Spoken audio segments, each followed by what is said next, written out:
ترفض أي حلف جاء مزاجيا أو انفعاليا. ليكن صريحين، ليش رفض الاتحاد الخليجي؟ ما مدروس. قضية عملة واحتاجوا لها سنين طويلة، قضية تقرير مصير في لحظة واحدة تخرجنا قالنا وقعوا. وبالتالي القيادة الحالية لها إرث ترتكز عليه. الإمام أحمد سعيد صح، الفرس خصوم كانوا، قام بالتحرير، والعثمانيون والصفويون أعداء، خلص البصرة. لكن بعد ذلك ما دخل الإمام أحمد سعيد في حلف مع العثمانيين ضد الفرس، وإن كان قاتلهم من قبل. الإمام أحمد هو حرر بلاده وكفى، لا يدخل في أحلاف كيدي. نفس القيادة اللي تكرر الآن. ليش أنا أدخل في حلف كيدي لأني مناوئ لإيران؟ ليست هناك عداوة دائمة ولا صداقة دائمة. هذا يعطينا أيضا قضية. أيضا نحن إذا أردنا نعرف السياسة الحالية، ليش القيادة الحالية ناجحة في علاقاتها الإقليمية والدولية؟ هذا المضيق ليش محفوظ؟ حرب الخليج 8 سنوات وما أغلق المضيق، حرب الخليج الثانية وما أغلق المضيق، ثم مناوشات بين أمريكا وبين إيران ومطاردات قوارب، والناس يقول لك يمكن يصل برميل النفط $400 ويقع كساد عالمي. عمان هذه مضيق ما حارستنا بطلاسم بحروز، لكن بإحكام نسج السياسة. هذا لها نظير الآن تقع في عهد جلالة السلطان، لا نظير من زمن الإمام أحمد سعيد. هولندا، بريطانيا، فرنسا، هذه كلها دول أعداء. كيف استطاع يسير الدولة العمانية بهذه الطريقة الإمام أحمد؟ بالموازنة في العلاقات. إيران دولة صاعدة قوية إقليمية، وأمريكا دولة عالمية قطب واحد. فأنت هنا إحكام السياسة، علاقة مع إيران جيدة وهي جار وتشاطرك في المضيق، وأمريكا قوة عظمى وكل يخطب ودها. هنا هي نجاح السياسة. نعود إلى التاريخ نجد أن هذا مسلك أئمة ومسلك سلاطين سابقا. الدولة العثمانية أيضا لما أرسل السلطان سليمان، نسيت هل سليمان القانون أو لا أو قبله، في عهد الإمام بالعرب بن سلطان، نسجت رسالة باسم الإمام بالعرب أنه يتوعد الدولة العثمانية، مع أن الدولة العثمانية قد صارت إلى الرجل المريض فيما بعد. طبعا الإمام بالعرب من باب السياسة، والسياسة إذا دخلها انفعالات ومزاجية فاشلة. نكون صريحين أيضا، ليش دول الخليج دائما متخبطة؟ ليش عمان ما شاء الله واضح هدفها؟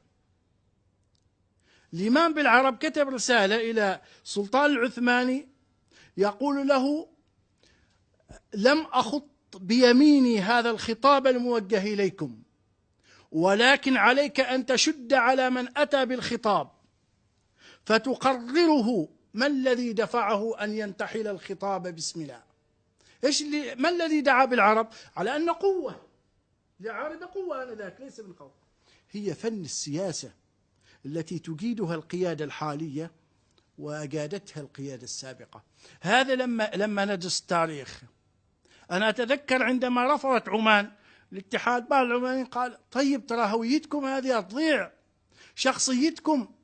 دول الخليج بنفسها بعد الفكرة سحبت سفراء من قطر، وعمان رفضت سحب السفراء وعيب عليها، فصارت دول التي سحبت السفراء صارت فيما بعد وعاد سفراء كما كانت عمان تقول. دول قطعت علاقات مع سوريا، عمان ما قطعت علاقة. عمان سحبت سفيرها سحبا أمنيا ولم تسحبه سحبا دبلوماسيا، صح نقلته. الآن الكويت بنفسها فتحت سفارة، وتونس بنفسها صرحت أن خطأ قطع العلاقات. فبالتالي هذا مهم التاريخ، يعني أن تكون علاقة مع خصوم، هذه قل ما ينسجها إلا العماني. ترى هذا ما كلام عاطفي، يعني أنا لما أذكر عن عمد شواهد تاريخية.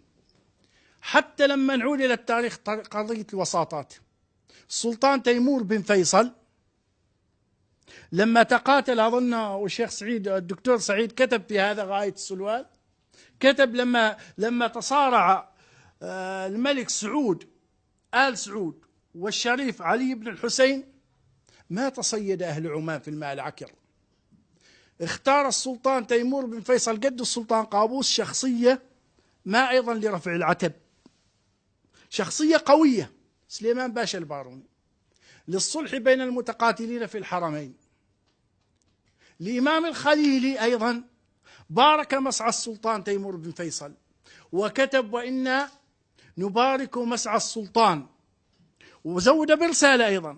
وتيمور بن فيصل زود سليمان باشا الباروني أيضا برسالتين إلى آل سعود، هذه الملك آل سعود، وأيضا إلى الشريف علي بن الحسين. أنا هنا الآن أدرك ليش هذه القيادة الحالية أيضا ما تدخل في الفتن وتستطيع توازن بين المتخاصمين.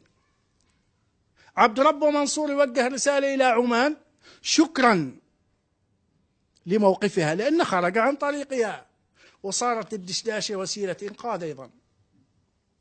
وبعد أسبوع عبد الملك الحوثي اللي هو خصم عبد ربه منصور يوجه شكر لعمان لأنها ماذا؟ أنقذت قرحى تفجير صنعاء. أنت إذا تلقيت من خصمين لدودين وأجمع الخصمان على شكرك دل على أن سياستك ناجحة، وبالتالي ضروري أن نعيد ما يجري حاليا نقرنه بما مضى. هذا الأمر مهم. النقطة الأخيرة طبعا هنا يعني نحتاج جهد أن نعرف بإرثنا، جهد في مناهجنا، جهد في إعلامنا. لابد يعني هذا التاريخ الناس تطلبه الآن حتى نفسر سر نجاح القيادة الحالية مع فشل وتخبط فيما يجري في دول الخليج. ليش عمان يعني هي جزء من سوق جزء من الخليج، ليش ناجحة؟ ليش قادرة تسوي علاقاتها؟ ليش ما تسيس الناس بانفعالية؟ مرة قطع علاقات مع مصر، مرة ضخ مليارات لإسقاط نظام، مرة ضخ مليارات لتثبيت نظام. عمان ما تدخل في هذا. عمان نجحت في تعاملها أيام حسني مبارك وأنور السادات وهم محسوبين ربما على إيديولوجية رأسمالية. جاء مرسي وهو محسوب على إيديولوجية دينية ما عنده مشكلة. جاء عدلي منصور ما عنده مشكلة. جاء عبد الفتاح السيسي ما عنده مشكلة. دول الخليج هي المضطربة. هذا يجعلني أعرف أن بلادي تقف على أرض صلبة.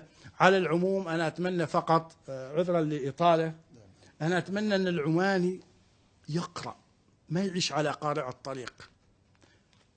يعني اليمن وعمان في الجزيرة العربية وما عداهما لم يكن هناك وجود.